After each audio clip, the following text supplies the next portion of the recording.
आपने इकलौते बेटे को छीन लिया, किसी भी रिलेटिव को या कुछ भी करके आप बोल दो तो बुरा लग जाएगा और वो रिलेशनशिप आपका टूट जाएगा। लेकिन वहीं पे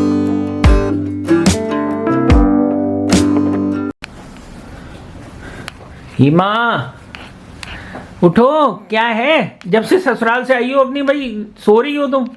मुझे ना नजर लग गई है प्रशांत। किसने नजर लगा दी? गाइस, बंदी की तबीयत खराब है जब से ससुराल से आई है। पहले दिन तो पेट में दर्द था, पता नहीं ऐसा क्या हुआ जो इसके पेट में दर्द हो गया। हाँ, तो कोई बात है जो कहना चाह रही हो, जो पेट में से बाहर नहीं निकल रही है तो दर्द हो रहा है? कल रात तो फीवर भी हो रहा था। कल रात फीवर भी हो रहा था भाई। दवाई खाई है 2 दिन, पापा ने दवाई दी थी, 1-2 डोज खाने के बाद मैं खाने के लिए रोक दिया, नहीं खाई फिर वो, क्योंकि मेरी सही हो गई तबीयत। उसके बाद फिर बुखार आया। झूठ मत बोलो, मैंने जो तुमने दवाई दी है मैंने सब दवाई खाई है। अगर तुमने ही नहीं दी होगी तो मैं कहाँ से खा लूंगी? मतलब तुम्हारे को 2 डोज पापा ने दी थी ना, उसके बाद क्या कहा था, ये कम से कम एंटीबायोटिक 3 दिन खानी चाहिए। मेरे पेट में दर्द हो गया था। ऐसा कैसे हो सकता है? पेट में दर्द बेटा किसी और चीज से हुआ है। मुझे बोला दीदी ने कि जब तुम्हें ये वाली दवाइयाँ खानी होती ना, एंटीबायोटिक या बुखार की, उससे पहले एक गैस की दवाई भी खाया करो। कभी कभी वो सबको नहीं होता, हमेशा हो गया था। लेकिन ओ पता नहीं। चलो अब उठ जाओ, अब 2 दिन से ऐसे ही हो, अच्छा नहीं लगता ना। नजर लगी है, मुझे नहीं मालूम, ये हो जाता है मेरे साथ। जब भी मैं लौटती हूँ ना तो उसके बाद मैं बीमार पड़ जाती हूँ। अच्छा ये बताओ, मेरे अलावा किसने बोल दिया तुमको सुंदर?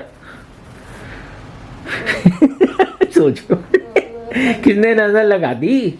सुंदर वाली बात नहीं है, आप थोड़े एक्टिव भी होते हो ना, तब भी लोगों को लगता है मैं तो बहुत एक्टिव हूँ कि इतना एक्टिव कैसे है ये बंदा भैया। हाँ चलो कोई बात नहीं, अब उठ जाओ, कोई बात नहीं, अच्छी बात है। वैसे बीमार तीनों ही पड़े हम, मफिन भी बीमार पड़ गया, मेरा बच्चा बहुत बीमार। हाँ और ये भी बीमार पड़ गई, और मेरे भी पेट में दर्द हो रहा है, पता नहीं काहे को। लेकिन चलो मुझे लगता है वेदर चेंज और चल भी रहा है इस वक्त मौसम में। एक्चुअली बॉडी में ना इतना पेन है, अकड़ जाती है बॉडी बुखार आने से पहले, तो वही मुझे महसूस होता है, तो मैं आके पड़ जाती हूँ ऐसे। बस नहाती जरूर हूँ लेकिन वैसे नहाना नहीं छूटता। भैया हम तो छोड़ दें नहाना, इम्पोर्टेंट है। क्या करूँ मैं? उठ के बताओ, कोई काम वाम कर। मैं करूँ कुछ? मैं क्यों काम कर रहा हूँ? काम आप अपनी इच्छा से करती हैं, आपको शौक है। बताओ। हर आदमी को ये क्यों लगता है कि उसकी बीवी जो काम है वो शौक से करती है, ये उसका शौक है। अगर हम नहीं करेंगे ना, घर ऐसा हो सॉरी भाई, गलती हो गई। हर आदमी को ये लगना चाहिए उसकी बीवी ये काम मजबूरी में करती है, तो अच्छा लगेगा। मजबूरी मत बोलो, लेकिन जरूरत होती है। अगर नहीं करेंगे तो कैसे चलेगा? हाँ ये बात तो है। कोई बात नहीं, अब तुम्हें चाय पीनी है, क्या करना है? मेरे लिए आगे का मार्ग प्रदर्शित करें प्रभु देवी, मुझे क्या करना है? चाय बनाए। चाय बनाए? अच्छा ठीक है, थोड़ी चलो। देर में जुटा के मैं यहाँ बैठी हूँ। अपनी मुरादाबाद की शॉपिंग देखा, मुझे अच्छा लगता है, मुझे पसंद आने वाली चीज है। मैं मुरादाबाद से सबसे पहले मैं आपको वो दिखाती हूँ जिनके घर पे हम लोग गए थे, सॉरी दीदी की देवरानी। वहाँ से मैं 2 पर्स लेकर आई थी, एक अपने लिए और एक कशिश के लिए। तो ये पहला पर्स मैं अपने लिए लेकर आई हूँ। ये देखिए, साड़ी वगैरह सूट पे लेने के लिए बहुत अच्छा लगा मुझे वाला पर्स। ये देखिए कितना प्यारा पर्स है ये। दूसरा जो पर्स है वो मैंने कशिश के लिए चूज़ किया था। मैंने क्या, कशिश ने खुद चूज़ किया था वीडियो कॉल पे। बहुत सारे पर्स दिखाए थे उसको, तो उसमें से उसे सबसे ज़्यादा ये पसंद आया था। तो ये है कशिश का पर्स ब्लैक कलर में। और ये इस तरीके से, देखो इसका खुलने का बड़ा अच्छा तरीका लगा मुझे, इस तरीके से खुलता है। इसके साथ ये मिल रही है स्लिंग, 2 तरह की स्लिंग मिल रही है। एक छोटी स्लिंग, जैसे कशिश को तो छोटी स्लिंग ज़्यादा पसंद है, एक क्रॉस बॉडी के लिए। ये एक तो छोटी स्लिंग ऐसे मिल जाएगी, और एक क्रॉस बॉडी भी अगर आपको टांगना है ना तो भी एक लंबी स्लिंग भी मिल रही है। ये इनके पर्स में मुझे ये बात अच्छी लगी, हर पर्स में ना 2-2 स्लिंग मिल रही थी। तो एंटीबायोटिक चल रही है मेरी, फीवर की दवाई चल रही है, होप सो जल्दी ठीक हो जाऊँ। लेकिन आजकल मैंने जो सुनने में आ रहा है ना कि लोग, बुखार तो फिर भी 2-3 दिन में चला जाता है, कमजोरी नहीं जा पाती है। लेकिन उसके अलावा खांसी हो जाती है ना जो बुखार के, वो इतनी आसानी से नहीं जा रही है। ये जो खराश है ये आपको भी ना हो जाए कहीं। मुझे खराश पहले हो गई। बाद तो जब तक बुखार आएगा तब तक मेरी खराश सही हो जाएगी। पॉकेट्स भी इसमें बहुत सारी हैं। कशिश जब घर पे आएगी तब मैं उसे दूंगी, लेकिन इस बार उसका पता नहीं है कब आए घर। देखो वो ना हेयर एसेसरीज भी सेल करती है, तो मैं कुछ हेयर एसेसरी लाई थी। आजकल ना बहुत ही ज़्यादा ट्रेंडिंग में इस टाइप की हेयर एसेसरीज। एक तो ये देखिए कितनी प्यारा सा बो है, एक है ये ब्लैक कलर का बो, तो बालों में लगा लो, बैक साइड में बड़ी सुंदर लगती हैं। फिर मैं सोनी दीदी के घर पे गई थी ना, तो सोनी दीदी की मदर इन लॉ ने आते वक्त गिफ्ट में मुझे ये सूट पकड़ाया था, वो भी मैं आपको दिखा देती हूँ। अच्छा सूट है ये? हाँ, इसका कपड़ा बहुत ही अच्छा है, बहुत ही प्यारा सा कपड़ा है इसका। इसमें ना मोती का वर्क भी हो रहा है। कश्मीर हाउस से उनका शोरूम भी है मुरादाबाद में, काफ़ी लोगों को पता होगा, काफ़ी फेमस है कश्मीर हाउस। तो ये उन्होंने मुझे दिया था सोनी दीदी की सासू माँ ने। कॉटन है मुझे लग रहा है ना? ये मसलिन कॉटन है। हाँ। काफ़ी अच्छा फैब्रिक है इसका, बहुत प्यारा सा डिज़ाइन भी है और समर के लिए अप्रोप्रिएट है, तो समर में मैं बनवा लूँगी, स्टिच करा लूँगी इसको। यहाँ पे आप देखोगे तो ये मैं बोल रही थी ना, इसमें मोतियों का काम हो रहा है, नीचे लेस लगी हुई है इस तरीके से। और ये इसका जो पैंट या फिर आप जो भी बनवाना चाहो शलवार वगैरह, उसका कपड़ा है। साथ में ये इसका दुपट्टा है। दुपट्टा भी बहुत सुंदर है इसका, काफ़ी बड़ा दुपट्टा है। ये देखिए कितना प्यारा सा दुपट्टा है। मैं जल्दी स्टिच कराऊंगी, फिर पहन के दिखाऊंगी आप लोगों को। मुझे कलर बहुत अच्छा लगा, लाइट कलर है ना, और ये थोड़े से टैसल लगे हुए हैं इसमें, चारों तरफ टैसल है। फिर हम लोग पीतल की शॉप पे गए थे ना, तो हमें कुछ कुछ पीतल का सामान पसंद आ रहा था। उनमें तो सबसे ज़्यादा मुझे ज़रूरत की चीज़ लगी वो थी पीतल की कढ़ाई। मेरे पास एक तो बड़े साइज़ की कढ़ाई नहीं है, और दूसरा पीतल की कढ़ाई में ना, और वो फैली हुई कढ़ाई हो खासतौर से, उसमें खाना वाना बहुत बढ़िया बन जाता है।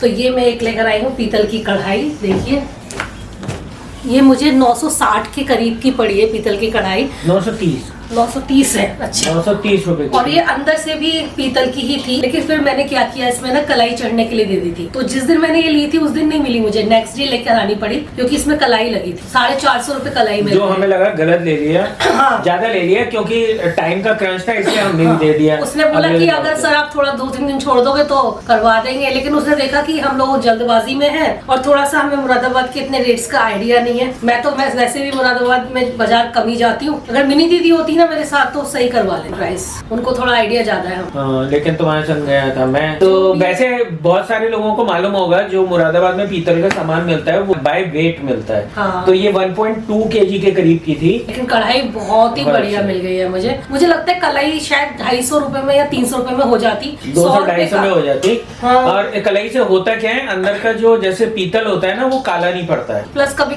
कोई खाना वाना बनाया वो छूट गया कढ़ाई में, तो वो भी खराब नहीं होता। वरना उसमें पीतल के अगर कढ़ाई में अगर खाना बना के आप छोड़ देते हो तो उसमें वो अजीब सी वो आ जाता है खाने में टेस्ट। वैसे तो मैं इसमें भी नहीं छोड़ूंगी, इसमें भी हटा लिया करूंगी, निकाल के दूसरे बर्तन में रख लिया। लेकिन है बहुत सुंदर कढ़ाई, हैमर्ड पीतल। हाँ, हैमर्ड थी है।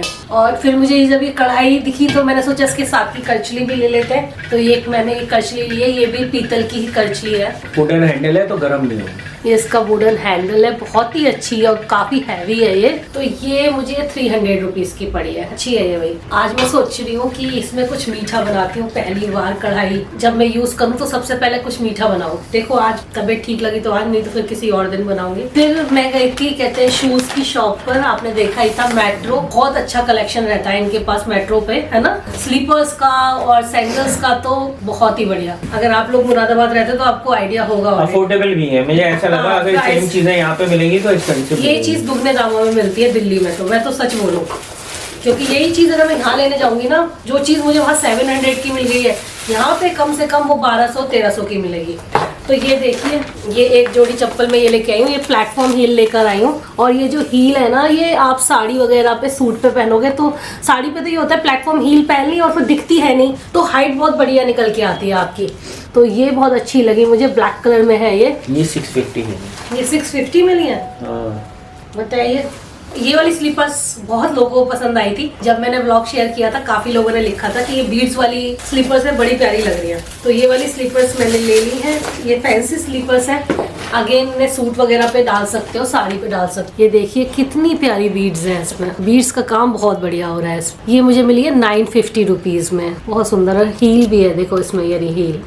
तो ये अच्छी स्लीपर्स मिल गई इस प्राइस में। मैं बोल रही हूँ ना, ये मैं यहाँ लेने चलूंगी कम से कम 1400-1500 की मिलेगी कम से कम, और हो सकता है इससे ज्यादा ही मिले, क्योंकि यहाँ पे चीजें थोड़ी महंगी है। इसलिए मैं कभी भी ना स्लीपर्स यहाँ से बहुत रेयर ही खरीदती हूँ मजबूरी में, वरना हमेशा जाके वहीं से खरीद के लाती हूँ। और फिर मैं एक जोड़ी लाई हूँ वैली जो है वो मैं डेली पर्पज से लाई हूँ, कंफर्टेबल वाली, जो मैं जीन्स वीन्स के नीचे पहन के चली जाऊँ, इधर उधर मार्केट वगैरह जाना है। ये 450 या 400 की रबर का सोल है ना उसमें, पता है। ये लेकर आई हूँ रेगुलर में पहनने के लिए डेली। और पीछे देखिए इसमें ये है, इतने दिन से तो रखी हुई है, पहनी तो है नहीं। कल रात में तो मुझे बहुत तेज बुखार चढ़ा था।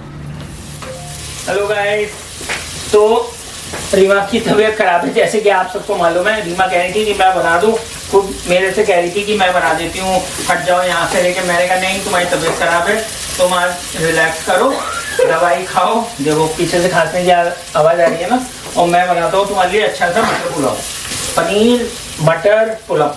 तो उसमें मैंने पनीर के पीसेस वगैरह डाल दिए। और आप लोगों को लगता होगा ना कि मैं गैस वैस में नहीं बनाता, एक्चुअली मैं गैस से ज़्यादा कंफर्टेबल मुझे इसमें लगता है। तो इस काम के साथ साथ आपके संग कुछ बातें भी हो जाएं, है ना। तो बहुत लोग पूछते हैं कशिश कैसी है, तो कशिश बहुत बढ़िया है, काफ़ी दिन हो गए उसको भी गए हुए, अब 1 महीने से ऊपर हो गया। जनवरी में चली गई थी वो, उसे भी हमारी याद आ रही है और हमें भी लग रहा है हमें भी मिलना चाहिए। बट क्या करें, उसके जो सेमेस्टर्स है ना बहुत लंबे हैं, क्योंकि अब कुछ फाइनल सेमेस्टर्स ही चल रहे हैं ना उसका। ये 3rd ईयर है और 4th ईयर में तो प्रोजेक्ट वगैरह होते हैं, तो इसलिए थोड़ा सा उसकी इस वक्त पढ़ाई वाला मोड चल रहा है, इसलिए वो पता नहीं देखिए अब कब आती है। कभी कभी वाइफ्स भी ना बीमार होती हैं तो हस्बैंड्स को मैदान में उतरना ही पड़ता है। I really appreciate her hard work, और आप लोग भी करते हैं, लेकिन जब थोड़े थोड़े कुछ ऐसे कमेंट्स आते हैं ना, और वो कोई बीमारी में पढ़ ले तो ना बहुत दुख होता है। तो ऐसे ही कुछ कमेंट्स हैं जो रीमा ने आज पढ़े, जो पुराने वाले ब्लॉग में आए थे। उसमें कई लोगों ने पता नहीं ऐसा क्यों लिखा हुआ है उसको, और उसके पीछे लड़ाइयाँ चल रही हैं। उनके इकलौते बेटे को छीन लिया और गाली गलौज भी करी हुई है। मतलब यार कौन सी दुनिया से आते हो यार, क्या करते हो, क्या सीखा है। इवन गाली गलौज तो कोई भी नहीं करता, मतलब एक सभ्य आदमी कोई भी नहीं करेगा। तो आई डोंट नो वो कैसे लोग हैं जो इस टाइप के कमेंट लिख के जाते हैं। जो हार्ड वर्क कर रहा है बंदा, उसको आप गाली गलौज कर रहे हो, ये कह रहे हो कि भाई आपने इकलौते बेटे को छीन लिया। तो I don't think so that is a right way to communicate anything. और ऐसे लोग तो मैं उनको ये भी बोलना चाहूंगा, प्लीज गेट वेल सून, अपना एड्रेस दे दो, मैं वहाँ पे कुछ फ्लावर्स और दवाइयाँ भिजवा देता हूँ, ठीक है। क्योंकि ये सब चीजें आई डोंट नो आप लोग कैसे परसीव करते हो सकता है आपकी लाइफ में ऐसे ही लोगों से आपका पाला पड़ा हो कि जिसमें मतलब लोगों ने एक दूसरे का धोखा दिया हो, बहू ने मतलब वो वैम्प वैम्प वाली टाइप की ना जो आते हैं सीरियल्स आते हैं, तो उस टाइप के ज्यादा देखे हो लोगों ने। और उस टाइप का उनके घर में होता होगा कि सास बहू को नहीं पसंद कर रही, बहू सास को नहीं पसंद कर रही, और वो लड़ाइयाँ चल रही हैं, बहू ने ऐसे करके अपनी बेटे को अलग कर दिया। ऐसा सब कुछ लगता है क्या आपको? भाई सबका अपना अपना हिसाब किताब होता है घर का। मैं यहाँ पे रह के काम करता हूँ, रीमा का भी अपना काम है, आपको भी मालूम है। और उसके अलावा मम्मी पापा अपने उधर रहते हैं। कितनी बार तो व्लॉग्स में, वीडियोस में रीमा ने बताया हुआ है, इवन मम्मी ने भी कहा हुआ है, फिर भी लोग आ जाते हैं। कहाँ से आते हो भाई?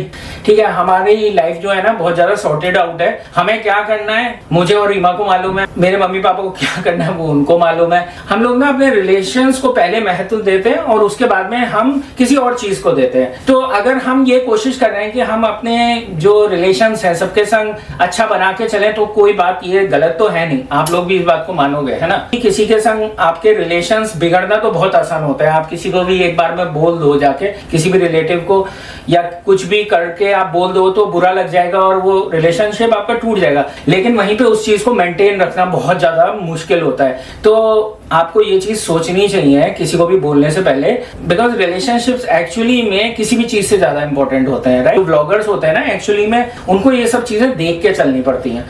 तो ये नहीं है कि हर चीज जो प्राइवेट लाइफ में हो रही है वो आपको सब बता दें। कभी कभी उस वजह से क्या होता है ना, व्लॉग्स में लोगों को कंफ्यूजन भी हो जाते हैं और डिस्कनेक्ट भी आ जाता है कि ये ऐसा है तो ऐसा क्यों नहीं है। लेकिन क्या होता है ना, हर चीज को आप पब्लिक प्लेटफॉर्म पे नहीं बता सकते। बेटे को अलग कर दिया, ये टोटली गलत है, इस बात में कोई सच्चाई नहीं है। ये मुझे मालूम है कि रीमा ने कितना जोड़ के रखा है, ठीक है। तो मैं तो कहूंगा कि घर की जो लेडीज होती है ना, वही रिश्तों को जोड़ के रखती है। वरना आदमियों का क्या है, आदमी तो अपने काम में बिजी रहते हैं, उनको तो किसी ने कोई एक चीज दे दिया, इनपुट दे दिया। एज अ मेल मैं बोल रहा हूँ, मेल्स होते हैं ना वो इनपुट वाले होते हैं, उनको कोई इनपुट मिलता है वो उसे प्रोसेस करते हैं और एकदम से इधर कर देते हैं, ठीक है ना, उसका रिजल्ट आउट कर देते हैं। लेकिन ना जो फीमेल्स होती है वो ऐसी नहीं होती है, वो उसके अंदर ना एक रिलेशनशिप का, एक प्यार का, ममता का, ये सारी चीजों का ना एक उसको उस एंगल से भी तोलती हैं।